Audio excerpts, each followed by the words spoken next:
One of the oddest things about economic life is that the prices for things keeps rising. Incomes and prices in the past were amazingly different from what they are today. In Pride and Prejudice, Mr. Darcy is supposed to have been one of the richest people in Britain. It's 1813, and his income is £10,000 a year.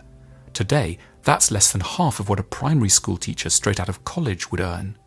In Sense and Sensibility, there's an argument about whether an income of £20 a week is enough to make you well off, and the answer is yes. It's there in living memory too. A cinema ticket was 30p in 1970. Today, it's £13. So why does inflation happen? And should we worry if it does? Governments track inflation obsessively and try to keep it low. There's a vast amount of data collected all the time to ensure that governments can say with amazing precision how the inflation rate is going. Is it on track for 2.3% per annum, or might the increase of 0.38% in February be a cause for alarm? This is, in big historical terms, a relatively new concern. In the 17th century, the Spanish Empire essentially collapsed from inflation without even realizing it was occurring.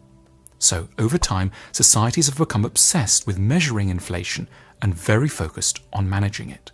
So, why is there inflation? What makes it happen? There are basically three reasons. The first is what economists call cost-push inflation.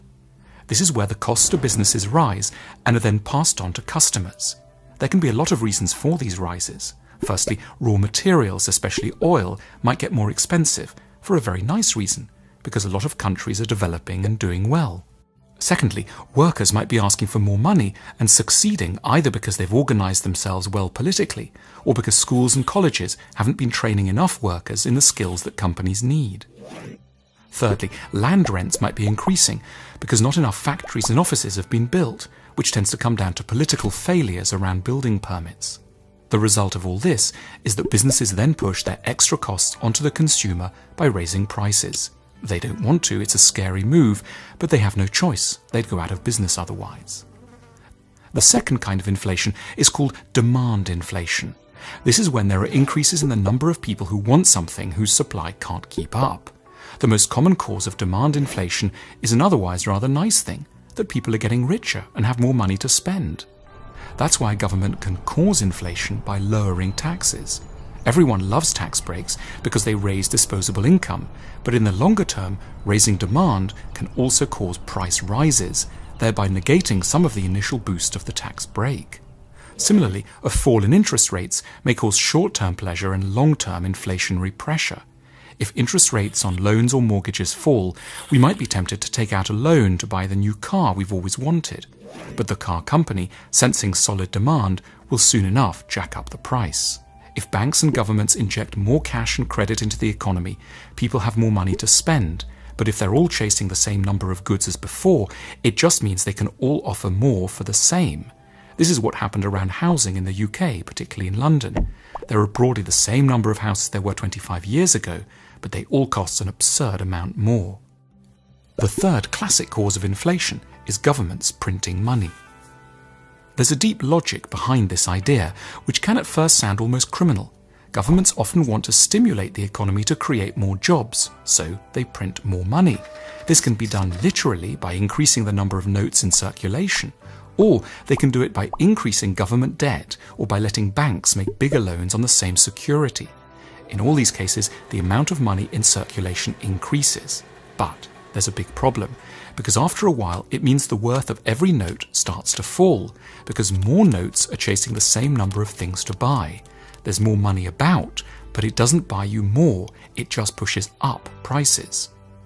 However, there is a possibility here, spotted by the economist and philosopher John Maynard Keynes.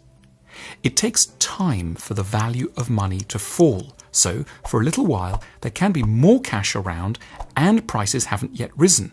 This is a window of opportunity that economies can, with a lot of luck, seize. At such Goldilocks moments, people can actually increase their consumption. Firms can afford to hire more workers and buy new machinery. And once they've done that, production will increase. There will be more stuff to buy before inflation has eaten up the gain. So there's a real expansion. A bit of inflation can grow the economy. That's a big but contested idea. The argument is that it doesn't matter if prices are going up 10% every year if wages are going up 15%. So deliberate government-led inflation can be a mechanism for growing the economy. But it's a very risky move which has often backfired and been attacked by the great enemies of the Keynesian economists, people we now know as the monetarists, who believe that anything which increases inflation is always going to be an issue and must be avoided at all costs, whatever the short term. So, why is inflation such a problem? The real problem is that not everything inflates at exactly the same rate. If everything went up by 100% a year, and so did everyone's income, and it was all totally steady and predictable, it would be weird, but it wouldn't actually do any harm. The harm comes from the fact that not everything changes at the same rate. In 1941 in Hungary, inflation reached 150,000% each day. A jelly bean that cost 10p on Monday morning would therefore cost the equivalent of £150 on Tuesday morning and £225,000 on Wednesday morning. That's incredibly complicated, but it's a problem only because other things would not be increasing as fast. If you kept your life savings under the mattress, you'd be wiped out in a day or two. The money that could have bought you a house on Monday would get you a jelly bean on Wednesday. This is the ultra-extreme case, but it illustrates a basic point. Inflation is bad for savings.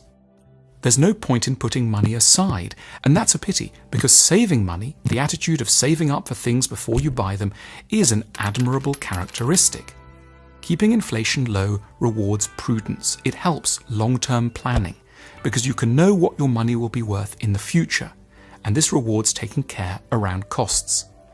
Ultimately, what inflation reflects is the instability of the world and of life itself. Prices rise because we can't yet keep the complex system known as the economy under control.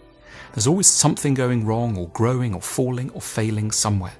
Ideally, we'd keep inflation under control with a more or less fixed amount of money chasing a more or less stable amount of goods. But in reality, low inflation is extremely difficult to achieve because so many factors can derail it.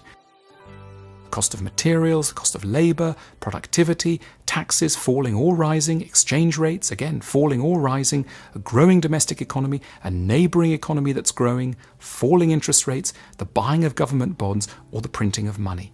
In the end, we may have to accept that inflation is, a bit like the weather or our own moods, something that's inherently rather unstable, something whose ups and downs we must endure even as we try to mitigate the extremes.